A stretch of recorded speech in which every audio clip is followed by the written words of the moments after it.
Recording in progress. नमो वरिहंताणं नमो सिद्धाणं नमो आयुरीयाणं नमो वज्रायाणं नमो लोय सव्यसाहुनम् मोक्षमार्गस्य नेतारं भेतारं कर्म भूभृताम् ज्ञातारं विश्वतत्त्वानां वन्दे तद्गुणलब्धये।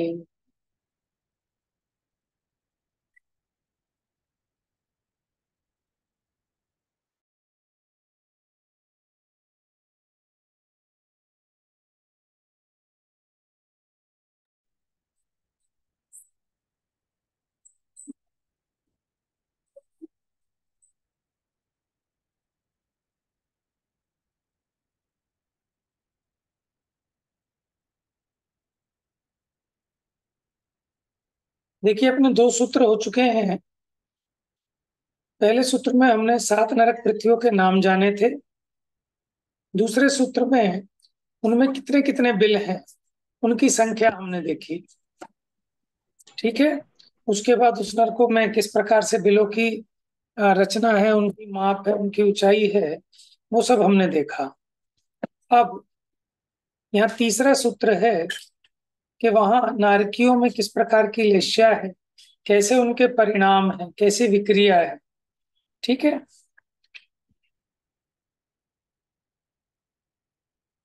चलिए, कौन पढ़ेगा आज? मैं पढ़ूं भैया?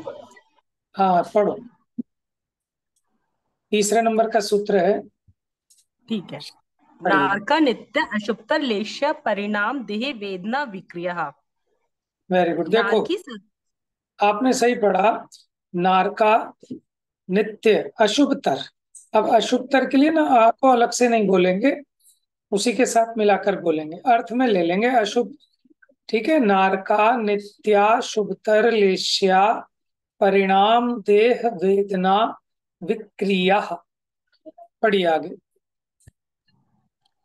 नारकी सदा अशुभतर लेश्या परिणाम देह वेदना विक्रिया वाले हैं। नारक नरक गति नामक नाम कर्म के उदय की निमित्तता में व्यक्त हुई पर्याय पर्याय जो नरक गति की अनपानादि वस्तु में द्रव्य में, नरक भूमि के आकाश द्रव्य में क्षेत्र में, वहां प्रथम समय से लेकर अपनी आयु पर्यंत काल में नारकी जीवों के चैतन्य परिणाम रूप भाव में रति नहीं मानते हैं, परस्पर रागी होकर क्रीड़ा नहीं करते हैं, पूर्व भव संबंधी बैर भाव से उत्पन्न क्रोधाग्नि के कारण परस्पर स्नेह रूप नहीं होते हैं, वे नारक या नारकी जीव है। अरे देखिए, पहले यहाँ नारक की बताया। नारकी किसको कहते हैं? इसको नारक भी कहते हैं और इसको नारत भी कहते हैं। नारत, जो रत नहीं होता, माने लीन नहीं होता। 4 गतियों में से, ठीक है, सिर्फ एक ये मनुष्य गति ऐसी है, नारक पर्याय ऐसी है कि जहां वो जीव रत नहीं होता, वो वहां से छूटना चाहता है, मरना चाहता है। बाकी तो सभी पर्यायों में जीव जहां जाता है वहां रत हो जाता है, लेकिन नारक पर्याय में वहां रत नहीं होता। माने राग, वहां उसको राग नहीं होता। वो उस पर्याय में रमते हुए नहीं रहना चाहता, वो उस पर्याय से छूटना चाहता है। बाकी और मनुष्य देव तिर्यंश, उनमें क्या है कि वो जिस पर्याय में जाते हैं उसी में लीन हो जाते हैं, रत हो जाते हैं। लेकिन इस पर्याय में, नारक में, वो लीन नहीं होते, वहां से छूटना चाहते हैं, इसलिए उसको नारत भी कहते हैं। ठीक है। अब रत माने प्रीति भाव, वहां इनमें प्रीति भाव नहीं होता, इसलिए इसको नारत भी कहते हैं। पढ़िए आगे। रत अर्थात प्रीति भाव नहीं होने से इन्हें नारत भी कहते हैं। नर अर्थात तो प्राणियों को पीड़ा दुख देने बाधित करने से अथवा नष्ट हुए हैं अन्य कर्म जिनके, वे पापी जीव, अथवा जो नरक या बिल में उत्पन्न होते हैं वे, अथवा नरक रूप पाप कर्म के उदय से उत्पन्न हुई जीव की नारक प्रियाय नरक गति है, अथवा नारकी जीवों की गति नरक गति, उससे संयुक्त जीव नारकी है, इत्यादि प्रकार से इनकी निरुक्ति जानना।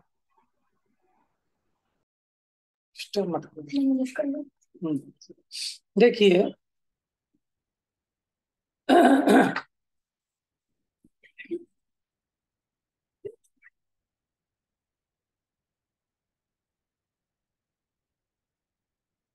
ठीक है, इतना तो आपको समझ में आया कि नर अर्थात नर का मतलब प्राणी भी होता है। प्राणियों को पीड़ा दुख देने बाधित करने से इनको नाम नारक भी कहते हैं। अथवा नष्ट हुए हैं अन्य कर्म जिनके वे पापी जीव जो नरक बिल में उत्पन्न होते हैं वे, अथवा नरक रूप पाप कर्म के उदय से उत्पन्न हुई जीव की नारक पर्याय नरक गति है। तो इतने अनेक अनेक प्रकार से इनके निरुक्ति अर्थ किए हैं। ठीक है, आगे पढ़िए। नित्य सदा काल, यहाँ से नित्य सदा काल, अशुभतर अशुभ से भी अधिक अशुभ, शुभ शुभ रूप, सॉरी, अशुभतर अशुभ से भी अधिक अशुभ रूप, लेश्या, कृष्ण, नील, कापोत, पीत, पद्म, शुक्ल, इन 6 भेदों रूप योगों की प्रवृत्ति में लेश्या। परिणाम आत्मा के औपशमिक आदि चैतन्य रूप भाव, देह जीव को प्राप्त वैक्रियक आदि शरीर, वेदना साता असाता कर्म के उदय की निमित्तता में आत्मा को दुख सुख रूप वेदन का अनुभव होना, विक्रिया अपने शरीर में अनेक क्रिया करने की सामर्थ्य। देखिए अब इस सूत्र में इन सब बातों पे प्रकाश डाल रहे हैं। नारका नित्या, नारकियों के नित्य माने हमेशा, अशुभतर अशुभ, अशुभतर अशुभतम। तो क्या कह रहे हैं? अशुभतर यानी अशुभ से भी अधिक अशुभ रूप लेश्या होती है। देखो तीनों अशुभ लेश्या होती हैं, शुभ लेश्या तो वहां होती ही नहीं। पीत पद्म शुक्ल तो होती ही नहीं, कृष्ण नील कापोत होती है। ठीक है, जैसे अब उसमें भी ना यहाँ हिसाब है। जैसे जो कृष्ण लेश्या है वो 7वें नरक में परम कृष्ण होगी। ठीक है, इधर अपने पहले नरक में सबसे हल्की कौन सी होगी? कापोत। और इसमें भी ऐसा है कि पहले यहाँ जगन्य कापोत, ठीक है, फिर दूसरे नरक में मध्य कापोत, और तीसरे नरक में उत्कृष्ट कापोत, उत्कृष्ट कापोत और जगन्य नील, फिर चौथे नरक में मध्यम नील, 5वें नरक में जगन्य उत्कृष्ट नील और जगन्य कृष्ण, 6ठे नरक में मध्यम कृष्ण, 7वें में उत्कृष्ट कृष्ण। तो इन 3 से 7 बन जाएंगे 7, सातों नरकों की। शुभ लेश्या तो यहाँ होती नहीं। तो पहले तो लेश्या, फिर परिणाम की बात करेंगे। अच्छा, लेश्या क्या कहते हैं? योगों से रंजित, जो इसका उपयोग है, कषाय से अनुरंजित योगों की प्रवृत्ति को लेश्या कहते हैं। फिर इसके परिणाम औपशमिक आदि जो परिणाम है वो भी अशुभतर है। इसकी जो देह है वो भी अशुभ है। इसका जो वेदना है मन सुख दुख रूप अनुभव वो भी अशुभतर है। और जो विक्रिया है वो भी अशुभतर है। तो अगर आप सूत्र से देखें तो नारकियों के नित्य अशुभतर लेश्या है, अशुभतर परिणाम है, अशुभतर देह है, अशुभतर वेदना है, अशुभतर विक्रिया है। तो 5 चीजों की चर्चा कर रहे हैं यहाँ पर। लेश्या, परिणाम, देह, वेदना और विक्रिया कैसी होती है नारकियों के।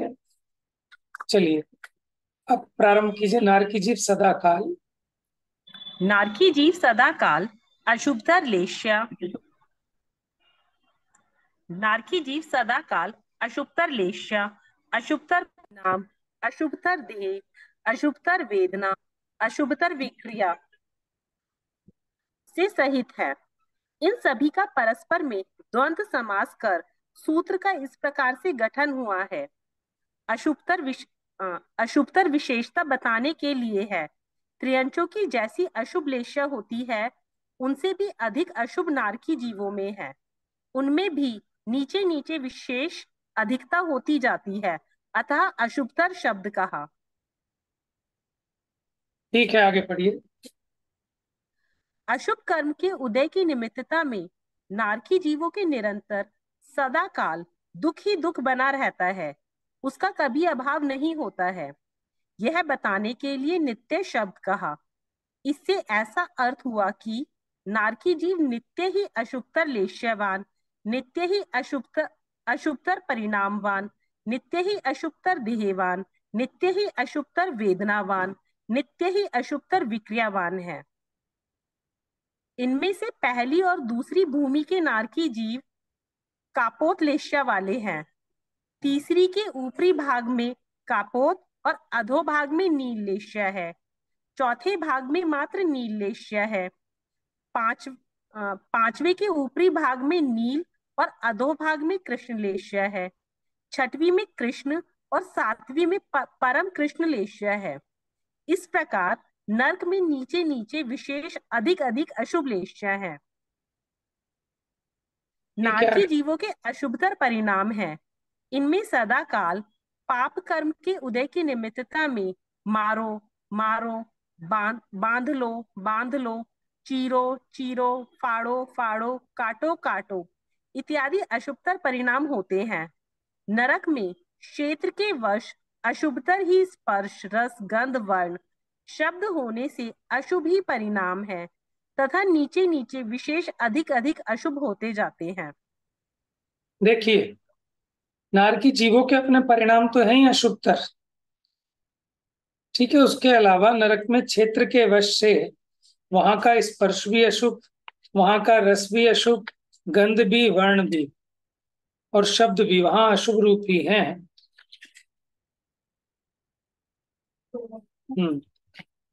पढ़िए आगे। इन जीवों का देह भी अशुभतर है।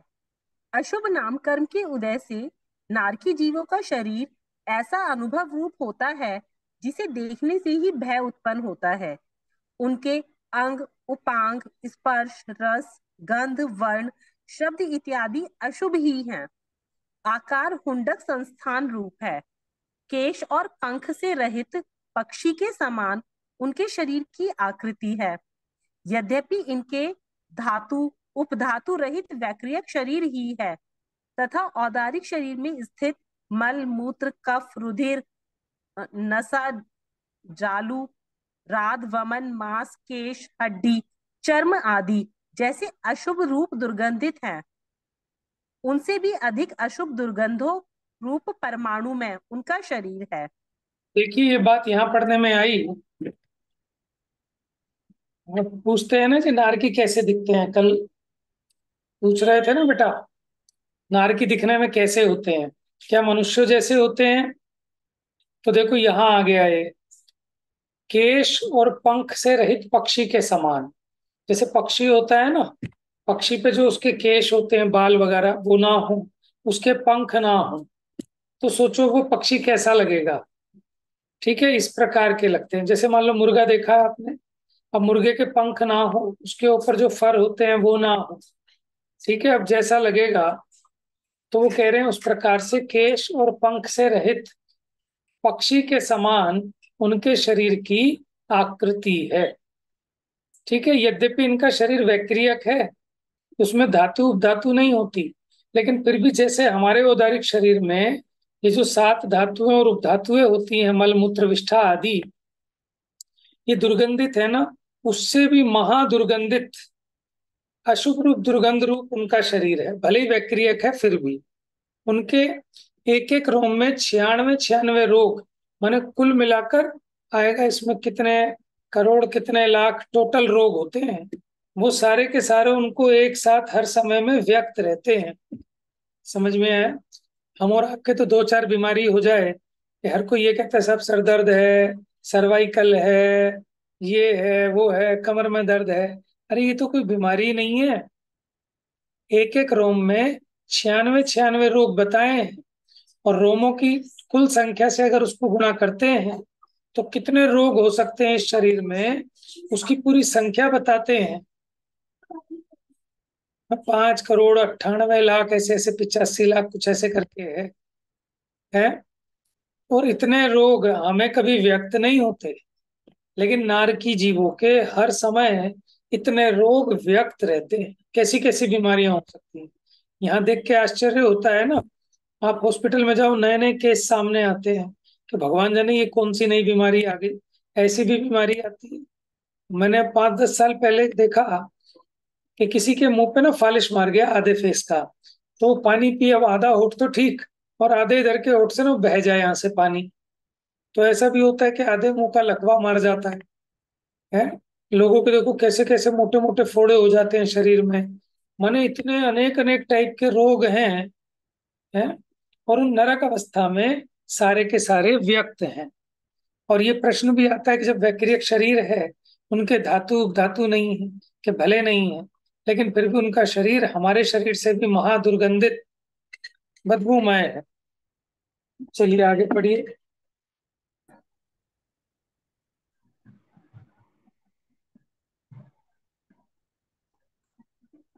नारकी जीवों के अब परिणाम की बात है। नारकी जीवों के अंतरंग कारण रूप असाता वेदनीय कर्म के उदय की निमित्तता में बाह्यगत अनादिकालीन स्वभाव से ही उष्ण शीत रूप परिणत नरक भूमि की निमित्तता में अशुभतर अति तीव्र उष्ण शीत की वेदना होती है। पहली भूमि से चौथी भूमि पर्यंत सभी बिल बिल उष्ण है। पांचवी भूमि संबंधी 3 लाख बिलों में से ऊपर के 2 लाख बिल उष्ण वेदना रूप हैं, नीचे के 1 लाख बिल शीत वेदना रूप हैं। छठवीं और सातवीं भूमि में सभी बिल शीत रूप है। इस प्रकार 84 लाख बिलों में से 82 लाख उष्ण वेदना रूप और 2 लाख शीत वेदना रूप हैं। यहाँ उष्णता इतनी तीव्र है कि सुदर्शन मेरु के समान 1 लाख योजन मोटा लोहे का गोला यहाँ से वहां फेंकने पर तत्काल पिघलकर पानी के समान द्रव रूप हो बह जाता है। शीत भी इतनी तीव्र है कि इतना ही लोहे का गोला वहां पहुंचते ही फटकर पारे के समान बिखर जाता है। हाँ जी, ये बात थी वेदना की। ठीक है, कहा कैसी वेदना है। तो आप ये बताओ, ऊपर के जो 4 नरक हैं उसके सारे बिल, उसमें तो उष्णता की वेदना है। और 5वें नरक में से जो 3 लाख बिल हैं, ऊपर के 2 लाख बिल उष्ण वेदना रूप हैं, और नीचे के 1 लाख बिल शीत वेदना रूप है। और छठे सातवें के सारे बिल कैसे हैं, उष्ण शीत वेदना रूप है। देखो, किसी को याद है छठे नरक में कितने, अच्छा 7वें नरक में कितने बिल हैं, कौन बताएगा? 5 बताओ। है भैया। 5 है, छठे में बताओ। छठे में वो 99,995। 99 लाख। हाँ, क्या थे? 99 लाख। नहीं नहीं, सही बताया आपने। आपने सही बताया, मैंने गलत बताया। पंचोनैक था ना, 5 ऊन 1 लाख में 5 कम। ठीक है, 99,995, जिसमें शालू ने बताया था 99,500। ठीक है, ये गलती सबसे होती है। तो देखिए, अब आप ये बताइए कि गर्मी की वेदना अधिक है कि शीत की वेदना अधिक है, ये बताओ। भैया शीत की ज्यादा होगी, जब वो नीचे के नरकों में है वहां ज्यादा प्रॉब्लम है। अच्छा, यहाँ बताओ, अपने लोक में लोग किसे मानते हैं, गर्मी को ज्यादा बुरा मानते हैं कि सर्दी को? गर्मी को। वो इसलिए क्योंकि सर्दी का उपचार तो है, हमारे पास रजाई है, गर्म कपड़े हैं। आप कल्पना करो, अगर ये गर्म कपड़े और रजाई ना होते तो हम कहते गर्मी ज्यादा ठीक है। गर्मी में कम लोग मरते हैं, सर्दी से बहुत लोग निकल जाते हैं, मर जाते हैं। गरीब आदमी जिसके पास पहनने ओढ़ने के कपड़े नहीं है, ठंड में मर जाते हैं, ठंड बर्दाश्त नहीं होती। गर्मी हम फिर भी बर्दाश्त कर सकते हैं। समझ में आया ना? इससे पता लगता है कि शीत की वेदना अधिक है, कि नीचे के सिर्फ 2 लाख बिल वो शीत वेदना वाले हैं, बाकी 82 लाख बिल ये कैसे हैं, उष्ण वेदना वाले। अब गर्मी भी कैसी है कि मेरु समान लोह गली जाए, 1 लाख योजन प्रमाण का सुमेरु पर्वत। ठीक है, ऐसे ही एक बिल्कुल घन लोहे का पिंड हो, और अगर वो नरक की भूमि में प्रवेश कराया जाए तो प्रवेश करते ही, माने जैसे वो लोहा, वो गर्म भट्टियां होती है ना जो 1600 डिग्री टेम्परेचर पर, 4-4 हजार डिग्री टेम्परेचर पर जलती हैं, तो ऐसे उसमें प्रवेश करते जैसे मोमबत्ती, माने किसी गर्म उसमें प्रवेश कराई जाए तो एकदम मेल्ट हो जाएगी। ठीक है, उसी प्रकार वो लोहे का पिंड भी गल जाए, बह जाए। ठीक है, तो इस प्रकार वहां उष्णता की वेदना है। और शीत की वेदना कैसी? शीत की वेदना के लिए भी बताया है ना, मेरु समान लोह गल जाए, ऐसी शीत उष्णता था। ठंड के कारण भी गल जाता है क्या? कि हाँ, जो बहुत ठंड होती है, ठीक है, तो क्या होता है कि वो झड़ जाती हैं चीजें, क्या बोलते हैं उसको, भंगुरपना होने से बहुत ज्यादा ठंड में भी वो चीजें झड़ जाएं पूरी, तो ठंड भी इतनी भयंकर। बहुत ज्यादा ठंड में जल भी जाते हैं। हाँ सही बात है, बर्फ से सिकाई। भक्तामर स्तोत्र जी में एक स्तोत्र आया है, या शायद पता नहीं किस में आया, शायद मुझे ध्यान नहीं है, पर एक मैंने मतलब श्लोक पढ़ा था एक तीर्थ स्थान में लिखा हुआ कि हे भगवान, हमें बड़ा आश्चर्य होता है कि आपने अपने शत्रुओं को मारा कैसे, आप तो कभी क्रोध ही नहीं करते। तो फिर खुद ही उत्तर देता है भक्त कि सही है कि आप इतने शीतल हो गए, इतने शीतल हो गए कि आपकी शीतलता से ही एक कर्म रूपी शत्रु जल गए। उसमें ऐसा लिखा था। सही है।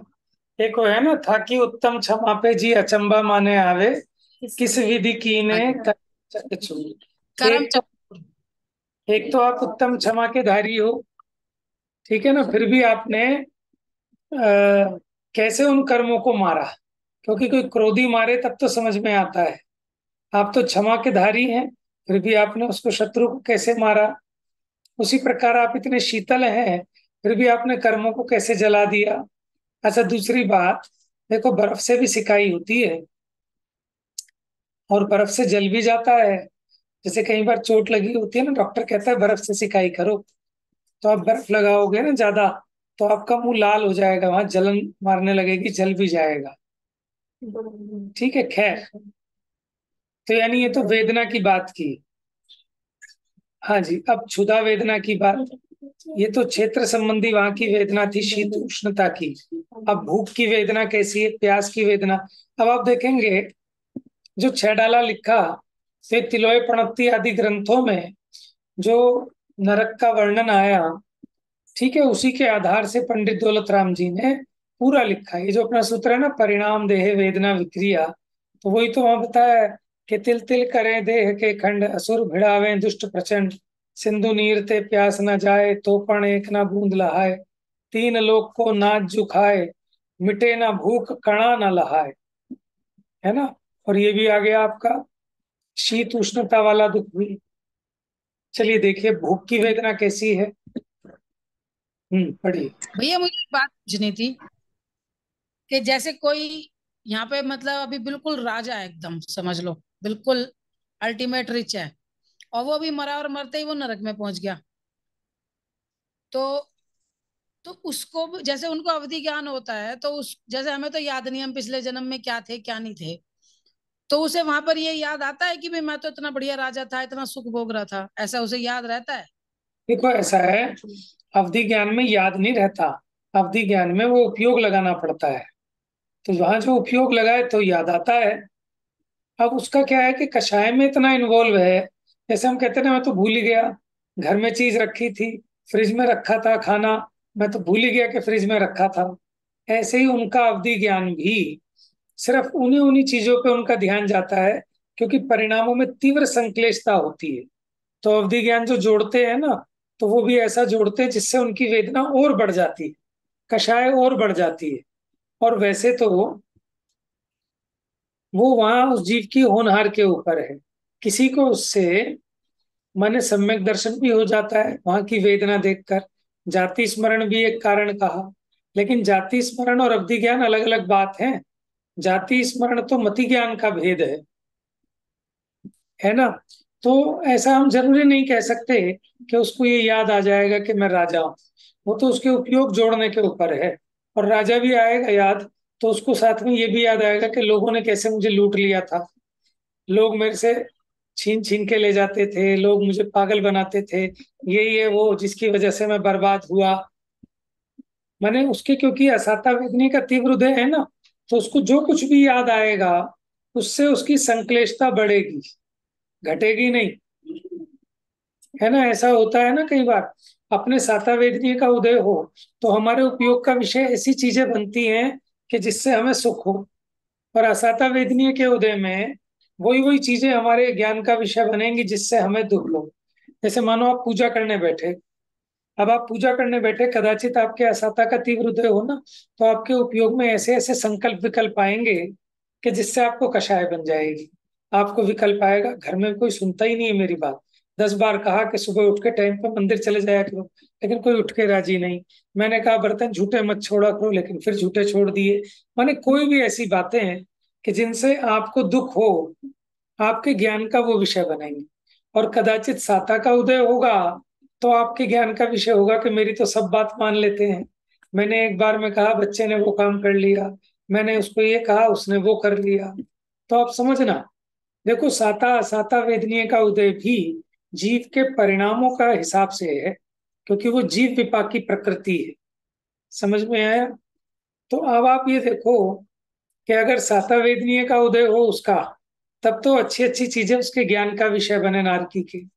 लेकिन चूंकि उसके तीव्र असाता का उदय है, तो उसको प्रतिकूलताएं और जिससे उसका संक्लेश और बढ़े, ऐसे ही उसके उपयोग में वो चीजें आती है।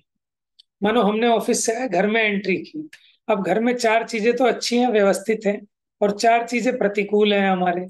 असाता वेदनीय के उदय में जो 4 चीजें प्रतिकूल हैं, वही वही हमारे उपयोग का विषय बनेगी। और अगर साता वेदनीय का उदय है, तो घर में जो अनुकूल चीजें, अच्छा आज सफाई हो गई यहाँ की, आज ये कमरा बिल्कुल साफ हो गया, आज ये पंखे की धूल साफ हो गई, तो ये अपने ज्ञान का विषय बनेगा। और असाता वेदनीय का उदय होगा तो अपने ज्ञान का विषय क्या बनेगा कि जो टिफिन पैक करके दिया था उसमें सब्जी बहुत ज्यादा रख दी, सब्जी का टेस्ट बेकार था। ठीक है, कल तो सारी सब्जी बेकार ही हो गई थी। समझ में आया। तो देखो, इसका नाम है साता असाता का उदय। तो हमें जब अपने को उपयोग खराब हो ना, तो विचार करना चाहिए विपाक विचय धर्म ध्यान, कि अभी हमारे असाता कर्म का उदय, इसलिए मेरे उपयोग का विषय ये प्रतिकूलताएं बन रही हैं। लेकिन इसी काल में अनुकूल सामग्री भी उपस्थित है। तो अगर मैं अपने उपयोग को अनुकूल सामग्री पे ले जाता हूँ, जिसको लौकिक में लोग कहते हैं कि हर एक व्यक्ति में कुछ बुराइयां भी हैं, कुछ अच्छाइयां भी हैं, आप अच्छाई को विषय करो, बुराई को गौण करो, तो फिर जीव का उपयोग वहां पलटे। और फिर वो उन चीजों को भी देखे, भाई इसने इतना अच्छा काम किया, वो तो मेरे उपयोग में आ नहीं रहा, और एक गलती कर दी, वही अपना उपयोग का विषय बना बनाकर हम क्यों कसायवान हो रहे हैं। तो सहज में अपने असाता वेदनीय का उदय पलटकर साता वेदनीय रूप भी हो सकता है, असाता वेदनीय मंद भी हो सकता है। तो वहां दोनों चीजें एक साथ होंगी, उदय भी पलटेगा और परिणाम भी पलटेंगे। ऐसा परिणाम का और कर्म के उदय का निमित्त नैमित्तिक संबंध है। ठीक है, बात समझ में आ रही है भैया, आपको?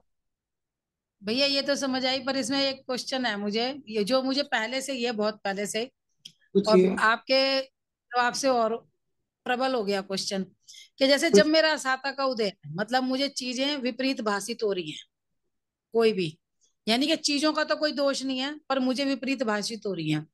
तो जब मेरा असाता का ही उदय है, तो फिर मैं ये चिंतन कैसे करूंगी जो आपने बताया। तो मैं ये पूछना चाह रही हूँ, मेन क्वेश्चन ये है कि क्या मेरा असाता का उदय और मेरा चिंतन करना ये भिन्न भिन्न है या एक ही है? ऐसा हो सकता है कि असाता का उदय हो फिर भी मैं अच्छा चिंतन कर सकूं? देखो ऐसा है, आपको नहीं पता कि आपका असाता का उदय कितनी देर चलना है। देखो, जिनवाणी में जो निमित्त नैमित्तिक संबंध बताया है वो 100% करेक्ट है, अकाट्य सिद्धांत है, उसमें बाधा नहीं आती। देखो, ऐसा नहीं होता कि यहाँ जीव का असाता का उदय हो और जीव का उपयोग शुभ में, माने उसमें वहां उपयोग लगे उसका, तो इसमें क्या कहना है कि विचार करने की बात ये, आपको नहीं पता कि आपका असाता का उदय कब जाने वाला है। अब अगर आपका चिंतन करने का भाव आया है ना, तो इट मीन्स कि वो साता का उदय प्रारंभ हो गया है। समझ में आया ना? तभी आपका चिंतन करने का भाव आया है। लेकिन हम कर्म के ऊपर नहीं डाल सकते, क्योंकि हमें नहीं पता कि कब तक उसके साता का उदय आना है, कब तक असाता का उदय आना है। और जीव चूंकि रागी है, या तो ये वीतरागी हो कि इसको भाव ही ना आए, ठीक है ना, वीतरागी जीव के लिए तो कोई उपदेश नहीं है। लेकिन ये जीव रागी है, तो इसको उस अपनी भूमि का प्रमाण, उस प्रकार का विकल्प आए बिना रहता ही नहीं है। जैसे आप कहो कि जब पुण्य कर्म का उदय आने से बीमारी ठीक होती है, तो फिर हम उसका उपचार क्यों करें? कि अगर बुखार है तो हम दही खाना क्यों छोड़ें?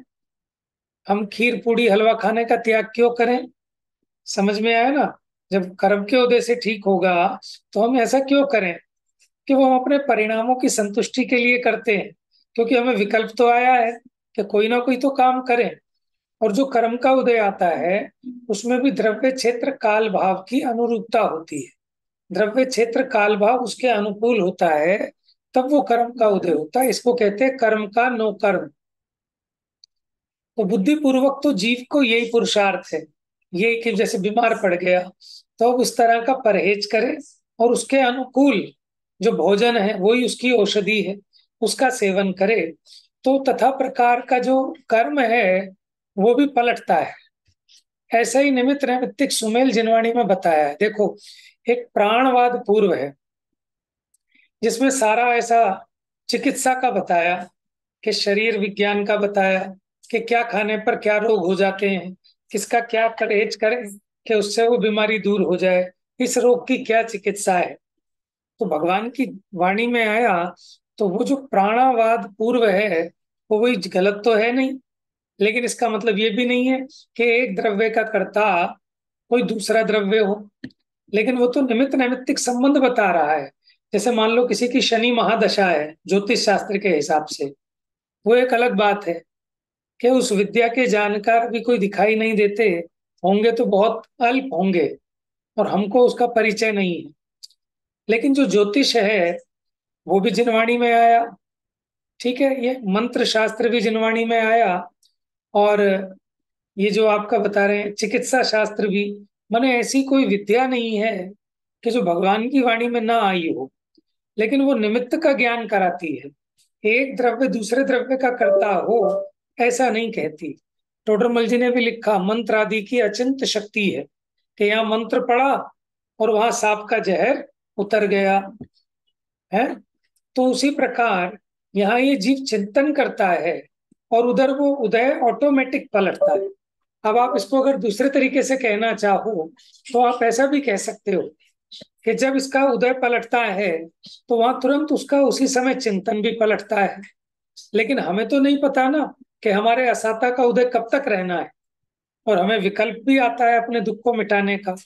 तो जिनवाणी में हमें जो उपाय बताया है उससे हमारा दुख मिटता है, तो हम तो उसी उपाय को फॉलो करेंगे। और कई बार करने पर भी वो उपाय हो पाता है, और कई बार नहीं हो पाता, क्योंकि पांचों समवाय मिलेंगे तो कार्य होगा, और पांचों समवाय नहीं मिलेंगे तो कार्य नहीं होगा। लेकिन जीव का पुरुषार्थ क्या है? जीव का पुरुषार्थ तो इतना ही है कि बुद्धि पूर्वक अपने उपयोग को तत्व निर्णय में लगाने का अभ्यास रखे। जैसे आपने बुखार की दवा खाई, फिर भी बुखार नहीं मिट रहा, तो फिर क्या करें आप? फिर क्या करें? डॉक्टर कहेगा 4 दिन और खाओ, वहां तो मान जाते हैं लौकिक में, लेकिन यहाँ नहीं मानते। बात समझ में आई ना? तो माने कहीं भी कोई सिद्धांत कटता नहीं है, उसका एक सुंदर सुमेल है। और अपने लिए अपनी राग की भूमिका में यही उपदेश है। आचार्य देव भी, माने कोई दुखी जीव आया, गरीब से गरीब है, हैरान है, परेशान है, तो उसको वहां समझाने नहीं बैठेंगे आचार्य देव कि भैया पैसे में सुख नहीं है, सुख आत्मा में है। ऐसा नहीं समझाएंगे, क्योंकि पहले उसकी योग्यता देखेंगे कि किस जीव को क्या उपदेश देना, उसकी भूमिका, उसका उत्साह है, उसका बुद्धि बल, उसकी योग्यता, उसका पुरुषार्थ, उसका वैराग्य ज्ञान, ये सबको देखकर उसका उपदेश होता है। है ना, नहीं तो उसको, उसके लिए तो बेकार है वो सब चीजें। फिर वो तो, उसको रोटी नहीं मिली 4 दिन से, अभी तो उसका दुख ये है। अब वो मुनिराज के पास आया, ठीक है ना, मुनिराज क्या उपाय बताएंगे उसे? ये बताएंगे कि रोटी में सुख नहीं है, तो वो सुनेगा ही नहीं। तो उसको कहेंगे भैया तेरे तीव्र पाप कर्म का उदय है, अब तू एक काम कर कि जिन मंदिर का नियम ले, और किसी साधु को, किसी त्यागी को, ठीक है ना, उनको आहार करा के ही आहार करने का नियम ले। माने जो उसकी भूमि का प्रमाण होगा उस प्रकार का उसको उपदेश देंगे, क्योंकि श्री गुरु सबका दुख मिटाना चाहते हैं, है ना। पुराणों में ऐसे कथानक भरे पड़े हैं, और कोई ऐसा नहीं कि उसमें वो मिथ्यात्व हो गया। वो तो जीव की जैसी योग्यता देखते हैं। आपके घर में छोटा सा बच्चा है, आप उसको धर्म करना है, धर्म, तो कैसे धर्म कराओगे? बेटा रात में नहीं खाना खाओ, इससे बहुत धर्म होएगा। तो इसमें कोई मिथ्यात्व थोड़ी हो गया है। समझ में आया ना। तो इन सब चीजों का निमित्त नैमित्तिक संबंध होने से, निमित्त की मुख्यता से ऐसा वर्णन करते हैं। और जीव के हाथ में तो कुछ नहीं है पर द्रव्य का, अपने ही परिणामों को संवारना, संजोना, उस भावना को भाना और उसमें उपयोग लगाना। जीव का इनपुट तो इतना है। फिर उस प्रकार कर्म के उदय अधिक मंद हो, काल लब्धि आई हो नहार हो, तो कार्य की सिद्धि अवश्य होती है। समझ में है ना। मुख्य पने तो जीव जब अपने परिणामों में विचार करता है तो उदय पलटता ही है, और कदाचित ना पलटे तो ना सही, क्योंकि एक द्रव्य दूसरे द्रव्य का कर्ता तो है नहीं। जैसे नमोकार मंत्र सुनने से वो बैल, ठीक है, क्या बन गया था? देव बन गया था, है। और कुत्ता भी नमोकार मंत्र सुनने से स्वर्ग में चला गया। तो ऐसा निमित्त नैमित्तिक संबंध है, इधर नमोकार मंत्र का सुनना और उधर उसके परिणामों में कषायों की हीनता होना। ठीक है ना। अगर कषायों की हीनता नहीं होती तो स्वर्ग में थोड़ी चला जाता अकेले नमोकार मंत्र सुनने से। लेकिन ऐसा निमित्त नैमित्तिक संबंध है कि नमोकार मंत्र सुना और उसके परिणामों में शांतता आई। ठीक है ना। तो इस प्रकार परिणाम अपने विचार का और साता असाता के उदय का निमित्त नैमित्तिक संबंध है। ठीक है। तो जीव को इसीलिए उपदेश तो पुरुषार्थ का ही दिया जाएगा। कर्म के उदय को पलटने का भी उपदेश पुरुषार्थ की तरफ से ही है कि तुम पुरुषार्थ करो तो बुरे से बुरा उदय भी पलट जाएगा। अब किसी ने दिखाया कि साहब हमारी शनिचर की महादशा चल रही है और घाटा ही घाटा हो रहा है फैक्ट्री में, अब क्या करें? तो क्या उपदेश दिया जाएगा कि भैया ज्यादा बाहर में हाथ पैर मत मारो, भगवान की पूजा में, आराधना में, दान में, तीर्थ यात्रा में मन को लगाओ, कि इससे क्या होगा कि तुम्हारा अशुभ कर्म पलटकर शुभ रूप हो जाएगा। तो सही बात है, क्योंकि जब ये जीव अपना चित्त धर्म ध्यान में लगाएगा तो इसके परिणाम पलटने पर उदय नियम से पलटेगा। समझ में आया ना। अब बताइए आपका क्या विचार है? जी भैया मेरा तो विचार ये है, मतलब आवाज कि नहीं आ जब रही मेरा है आपकी। ही अच्छा एक मिनट, उससे डिस्कनेक्ट किया था ना। एक मिनट, मेरे सिस्टम में प्रॉब्लम है अभी, एक मिनट।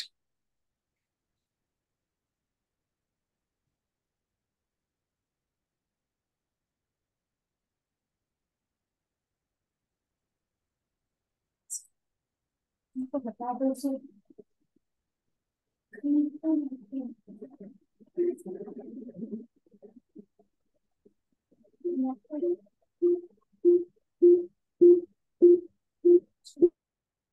जरा अब आप,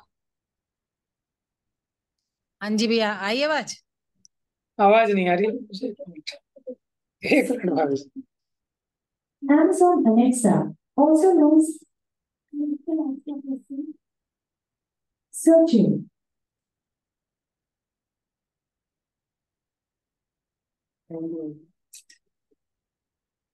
बेटे इसे करते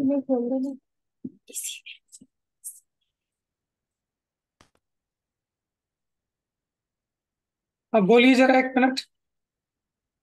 जी भैया, हाँ आ गई आई अब। आवाज। हाँ जी, अब बताइए।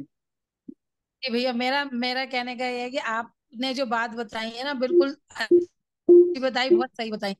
लेकिन मेरा क्वेश्चन का आंसर मुझे मुझे अभी भी ना वो खड़ा है कि जब मेरा है ही साता का उदय, मतलब जब मेरा परिणाम भी मेरे हाथ में नहीं है ना, परिणाम भी पिछले पर पूर्व जन्म के कर्म के अनुसार जो मेरे परिणाम लाइन में लगे हुए हैं क्रमबद्ध में वो परिणाम मेरे आएंगे।